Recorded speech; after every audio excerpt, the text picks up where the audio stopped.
કે મેં દિવસમાં પ્રસાદ લે નહીં.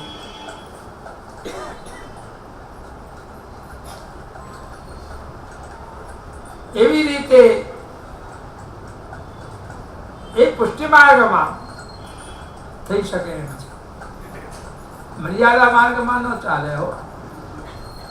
મર્યાદા માર્ગમાં આપણે મજબૂરી કરીને આવીએ અને પછી રાતના સ્નાન કરીએ અને રાતના સેવા કરીએ, ત્યાં તો સવારે જ ઉઠીને બધું કરવું પડે. પણ પુષ્ટિ માર્ગમાં કાલ બાધા નથી, પ્રધાન ભાવ છે. એટલે ત્યાં રાતના પણ સેવા એ કરે તો પણ એને કાલ બાધા આવતી નથી. એ સેવાને પ્રભુ રાતના પણ અંગીકાર કરે.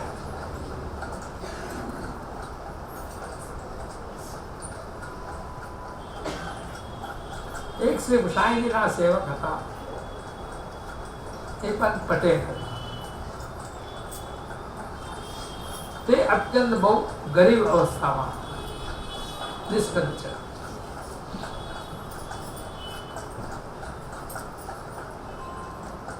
અને એ બે વિધવા, એટલે એની જે છોકરી હતી એ પણ વિધવા હતી અને એની માં છે એ પણ વિધવા હતી. એ મહાપ્રભુજીના શ્રી ગુસાઈજીના શરણે આવ્યા. આપે આજ્ઞા કરી કે તમે સેવા કરો. કેમ કે મહાપ્રભુજી ગુસાઈ તો જેને સેવક કરતા, અને એ પૂછે કે હવે અમારે શું કરવું, તો ભગવત સેવા કરવાનું, સેવા કરવાની આજ્ઞા કરે. એમને સેવા કરવાનું સાંભળીને એમને કહ્યું કે અમારાથી સેવા કેવી રીતે થઈ શકે? અમારા પાસે તો કાંઈ છે નહીં. સેવામાં તો દ્રવ્યની જરૂર પડશે. દ્રવ્ય વગર સેવા કેવી રીતે થાય? પ્રભુને બધી વસ્તુ કેવી રીતે અમે આવીએ? આપસે આજ્ઞા કરી કે જે તમે મજદૂરી કરતા હો એમાંથી જે તમને બાજરી વગેરે જે કાંઈ પણ તમને પ્રાપ્ત થાય તે તમે ઠાકોરજીને અંગીકાર કરાવો, અને તે એ મુઠ્ઠી બાજરી પણ ભોગ તમે ધરશો તો તમારી સેવા પ્રભુ અંગીકાર કરશે. એટલે દ્રવ્ય હોત તો સેવા થઈ શકે એવું નથી. દ્રવ્ય ન હોય, ભાવ જો આપણો હોય તો પ્રભુ એ બાજરી પણ બહુ સુખથી અરોગે છે.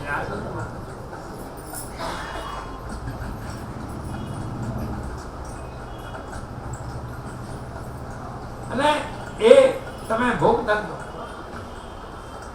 એ બે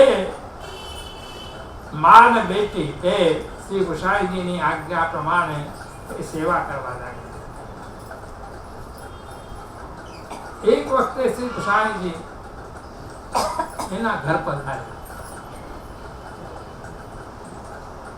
ત્યારે શ્રી ગુસાઈજી બહુ પ્રસન્ન થયા, અને પ્રસન્ન થઈને આપ ઠાકોરજીના ભોગ સર્યા. ત્યારે ભોગ સર્યા જાણીને આપે ત્યાં પોતાનું આચાર્યત્વ જે હતું એ ગુણ કરી દીધું, અને આચાર્યત્વ આપે ગુણ કરીને પોતાનું પૂર્ણ પુરુષોત્તમનું સ્વરૂપ ત્યાં ગોસાઈજીએ પ્રગટ કર્યું. અને પ્રગટ કરીને એ જે બાજરીનો જે મહાપ્રસાદ હતો તે આપે મુખમાં ગ્રહણ કર્યો.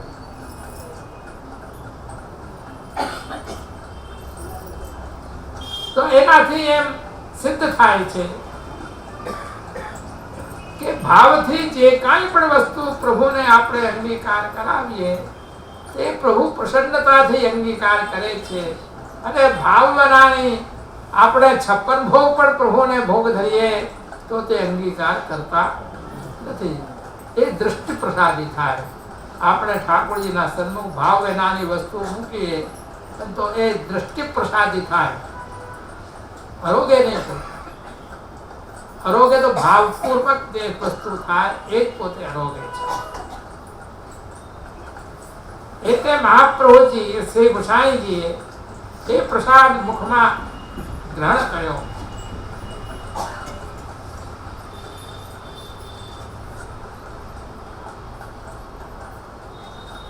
એવી જ રીતે અનેક જે દેહ જે ધર્મો જે છે એ દેહ ધર્મથી ઠાકોરજીને જો મોડું થતું હોય તો એ દેહ ધર્મ ન કરવા એમ અહીંયા સૂચન કરે છે.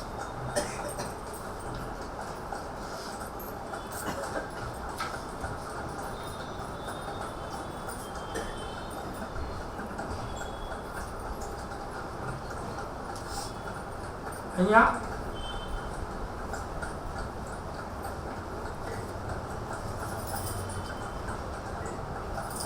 ભગવત સેવાનું મુખ્ય ધર્મ માનીને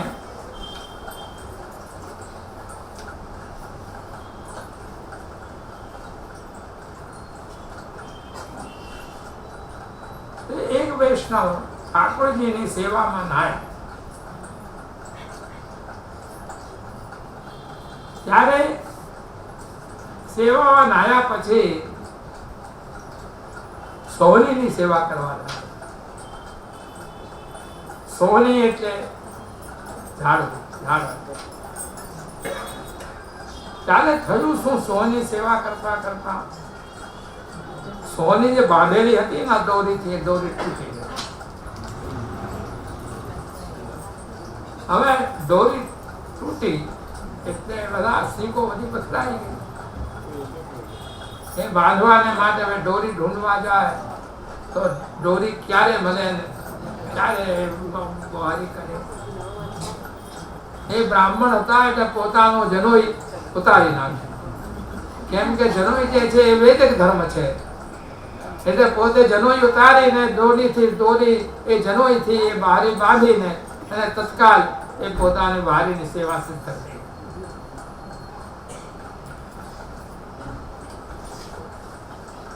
એ પ્રભુ એ વારી જનોઈથી બાંધવાથી પ્રભુ અત્યંત પ્રસન્ન થઈ ગયા. એટલે પ્રસન્ન જનોઈ ઉતારવાથી નથી થયા, પણ ઠાકોરજીને એમ થયું કે તમે મને સેવામાં વાર થશે, મારી સેવામાં, એટલે મારા સુખના માટે એને વેદ ધર્મનો ત્યાગ કર્યો છે. આપણે પછી એને જોઈને આપણે વાંચીને આપણે પણ દોરીના ઠેકાણે જનોઈ વાળીને આપણે કરવા લાગીએ, અને જો આપણને ઠાકોરજીનો સમયનો તો ક્યાંય હોય નહીં તો એવું ન થાય. એટલે એ વાર્તાનો આપણે અર્થનો અનર્થ ન કરવો જોઈએ. એવી રીતે હવે 19મો નામ જે છે એ આપ આજ્ઞા કરે છે કે વૃજેશ્વર. કેમ કે એમાં જો વધારે વિસ્તાર કરીએ તો બહુ સમય જાય છે. હવે વૃજેશ્વર એ જે નામ જે આપણું જે છે અહીંયાથી આજ્ઞા કરે છે વજેશ્વરાય નમઃ. એ આપણું 19મું નામ છે. એટલે વૃજેશ્વરસ્ય સાક્ષાત પુરુષોત્તમ સ્વરૂપ, પુરુષોત્તમ ઇત્યર્થ. સાક્ષાત આવિર્ભાવસ્તુ વૃજ ઇતિ નંદસ્વાત્મનોત્પન્ન ઇત્યત્રાચાર્યે નિરૂપિતમ ઇતિ તદીશ્વરત્વેન સાક્ષાત કૃષ્ણં સૂચ્યત ઇતિ ભાવઃ. અહીંયા આપ આજ્ઞા કરે છે કે અહીંયા આપ કહે છે કે આપ વ્રજેશ્વર, એટલે ગોસાઈજીને અહીંયા વ્રજેશ્વર કહીને આપ વ્રજના ઈશ્વર છો એમ અહીંયા વર્ણન રઘુનાથજી કરે છે. વ્રજેશ્વર શ્રી કૃષ્ણ સાક્ષાત પરબ્રહ્મ પુરુષોત્તમ. વ્રજેશ્વર કોણ છે? કે સાક્ષાત જે પરબ્રહ્મ જે પુરુષોત્તમ જે છે એ જ વ્રજેશ્વર છે. એવી જ રીતે અહીંયા ગોસાઈજી પણ વ્રજેશ્વર શબ્દથી અહીંયા એમ આપ આજ્ઞા કરે છે કે સાક્ષાત પરબ્રહ્મ પુરુષોત્તમ સ્વરૂપ જ છે. જેવી રીતે શ્રી આચાર્ય નંદસ્વાત્મન ઉત્પન્ન એ શ્લોકમાં સુબોધરીજીમાં આપ આજ્ઞા કરે છે કે સાક્ષાત પૂર્ણ પુરુષોત્તમ જે છે એ પૂર્ણ પુરુષોત્તમ જ આવિર્ભાવ બ્રજમાં થયેલા છે. એ પુરુષોત્તમનો આવિર્ભાવ બ્રજમાં છે, મથુરામાં નથી. મથુરામાં આપ મર્યાદા પુરુષોત્તમ રૂપથી આપ પ્રગટ થયેલા છે. એટલે આપનો જે સાક્ષાત જે આવિર્ભાવ છે એ પ્રભુનું વ્રજમાં થયું છે. એથી આપ વ્રજેશ્વર, એટલે આપ વ્રજેશ્વર કહેવામાં આવે છે. એમના પૂર્વના જે જેટલા પણ નામો છે એ બધા નામો યથાર્થ છે. એમ આપણે કહીએ કે તો બધા રઘુનાથજીએ પોતાના મનમાં વિચાર આવ્યો, સંકલ્પ આવ્યો, એવી રીતે નામ આપે વર્ણન કરી દીધા. પણ અહીંયા ટીકાકાર કહે છે એ એમના યથાર્થ નામો છે, એટલે એ ધર્મો એના અંદર રહેલા છે. એ ધર્મના પ્રમાણે એ નામનું વર્ણન છે. કલ્પિત નામ એમના નથી. એમાં વાત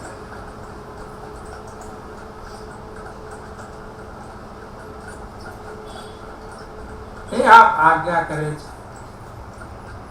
શ્રી કૃષ્ણ જે છે એ શ્રી કૃષ્ણ ભક્તોનો જે ભય જે છે એ દૂર કરવાને માટે બ્રજમાં પધારેલા છે. બ્રજમાં શું કામ પધાર્યા? તો કે ભક્તોનો જે ભય જે છે એ દૂર કરવાને માટે. અને એટલે ભક્તોની જે આરતી જે છે એ આરતીને દૂર કરવામાં એ મુખ્ય હેતુ નથી આપે છે. તો પછી અહીંયા આવિર્ભાવ થવામાં પ્રયોજન શું હતું? એ પ્રશ્નના ઉત્તરમાં આપ આજ્ઞા કરે છે એવી શંકા અહીંયા કરવી નહીં. એનો જે વર્ણન છે તે આગળના નામમાં આપ આજ્ઞા કરે છે.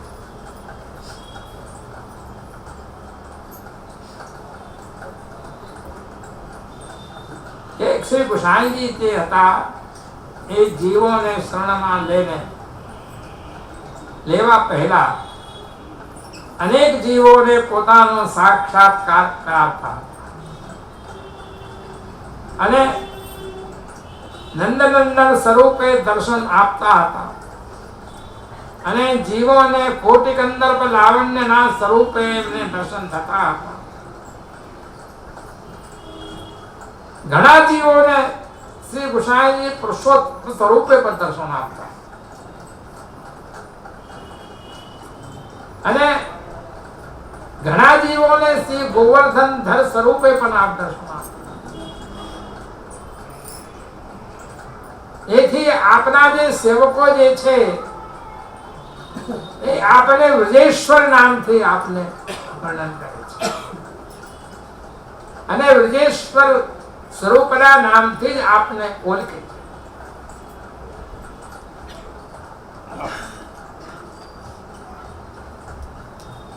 ત્યાં વલ્લભાખ્યાનમાં પણ ગોપાલદાસજી શ્રી ગુસાઈજીના સ્વરૂપનું વર્ણન કરતા, ગુણનું વર્ણન કરતા, લીલાઓનું વર્ણન કરતા અને ત્યાં વ્રજેશ્વર સ્વરૂપનું વર્ણન કરે છે.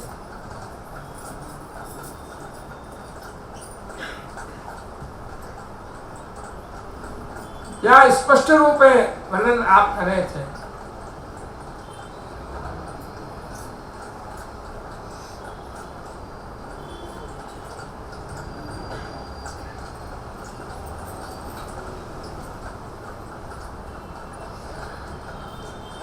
ત્યાં ગોપાલદાસજી કહે છે કે શ્રી વિઠ્ઠલ ધ્વજ રૂપે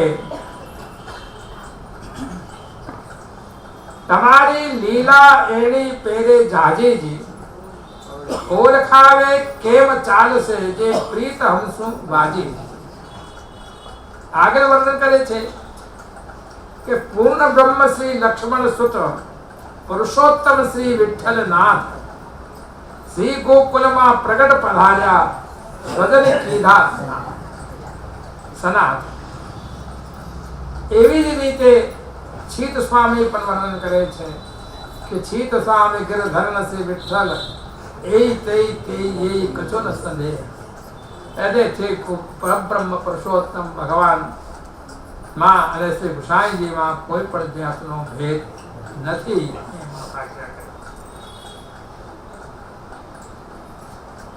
બ્રહ્માંડ પુરાણના અંદર નીચે એ લીખેલા પ્રમાણે વર્ણન કરવામાં આવ્યું છે. એમાં શ્રી કૃષ્ણને શ્રી વિઠ્ઠલેશનો પૂર્ણ અવતાર ત્યાં બ્રહ્માંડ પુરાણમાં માનવામાં આવે છે. તેમાં વિઠ્ઠલેશ પ્રભુને પૂર્ણાવતાર કહ્યો છે અને બીજા જે બુદ્ધ અને કલ્કી જે અવતાર જે કલિયુગમાં થયા છે અને થશે એને અંશાવતાર વર્ણન કર્યો છે.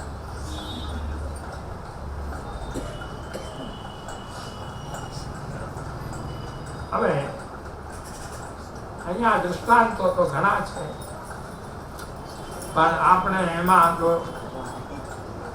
વર્ણન કરવામાં લાગી જઈએ તો મૂળ જે વિષય જે છે આગળનો એ આપણો રહી જાય.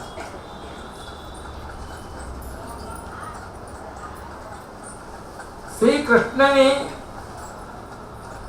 અને શ્રી ગુસાઈજીની એકતા સિદ્ધ કરવાને માટે એકવાર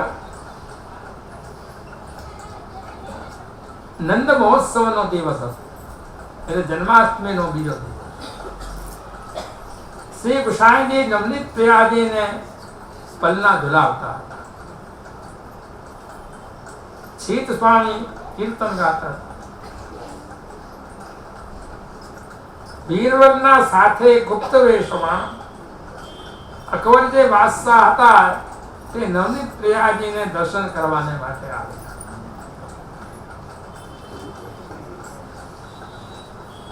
શ્રી ગુસાઈજીની કૃપાથી છીત સ્વામી અને અકબર એ બેને તે સમયે શું દર્શન થયા કે શ્રી ગુસાઈજીમાં નવનીત પ્રિયાજી દેખાયા અને નવનીત પ્રિયાજીમાં શ્રી ગુસાઈજી દેખાયા. એવી અભિન્નતાના સ્વરૂપના દર્શન એમને થયા.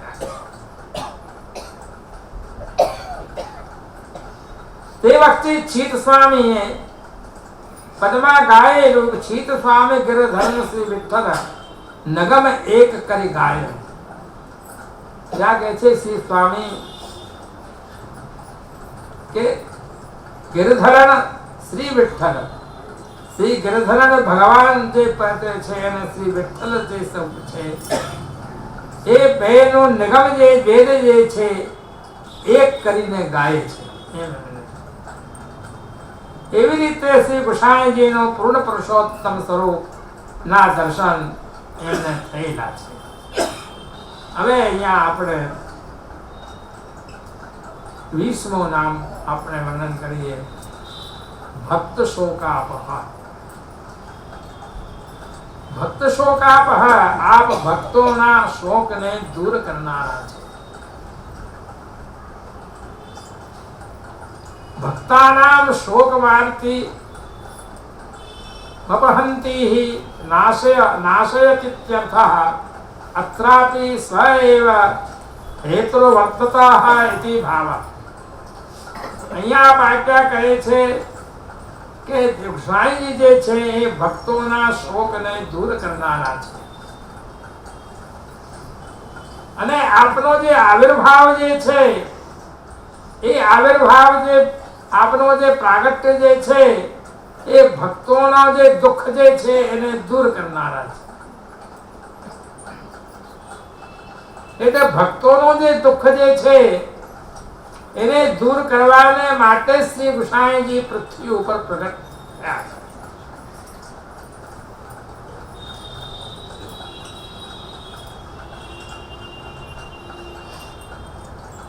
હવે અહીંયા ટીકાકાર કહે છે કે નનુ ભગવાન નિષ્ઠ નિવારણમ સંકર્ષણ દ્વારા કરોતિ સ્વયં ભક્તે શ્લિષ્ટમેવ સંપાદયતિ યસ્યાહ અનિષ્ટ નિવારકત્વેન સંકર્ષણ વ્યુહરૂપત્વં ભવતુ ક્રોધાદિ સંભવાહાદિત્યાહ શંક્ય. અહીંયા આગળ નામ કહે છે. અહીંયા કહે છે કે ભગવાન જે છે એ સંકર્ષણ વ્યુહ દ્વારા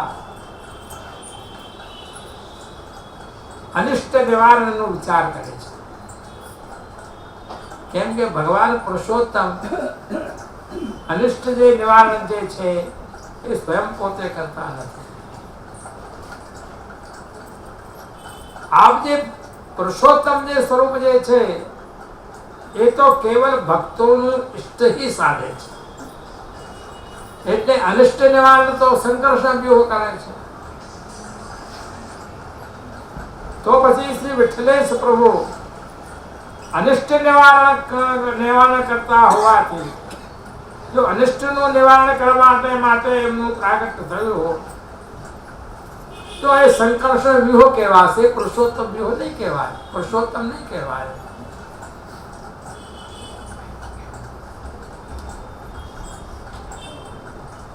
તો અહીંયા કહેવાનું તાત્પર્ય એ છે કે પુરુષોત્તમના વ્યુહ જુદા રહેતા નથી. જ્યારે આ પુરુષોત્તમની લીલા કરે છે ત્યારે પોતાના જે કાર્યાર્થ જે વ્યુહો છે એને આપ અંદર પધરાવી દે છે. અને જ્યારે કાર્યાર્થ જે આપ લીલા કરે કે જેવી રીતે અનિષ્ટ નિવારણ થાય અથવા દૈત્યોનું વધ કરવાને માટે અથવા પૂતનાનું વધ કરવાને માટે ઇત્યાદિ જે લીલાઓ કરે ત્યારે જે લીલા આપે કરવાની હોય એ સ્વરૂપ આપ તે વખતે ધારણ કરે અને પોતે અંદર પધારી. એટલે જેવી રીતે મોક્ષદાનાર્થ વાસુદેવ વ્યુહ છે, કામચારનાર્થ પ્રદ્યુમ્ન વ્યુહ છે, ધર્મપાલનાર્થ અનિરુદ્ધ વ્યુહ છે, એવી જ રીતે દુષ્ટોનું નાશ કરવાને માટે અથવા તો એનું નિવારણ કરવાને માટે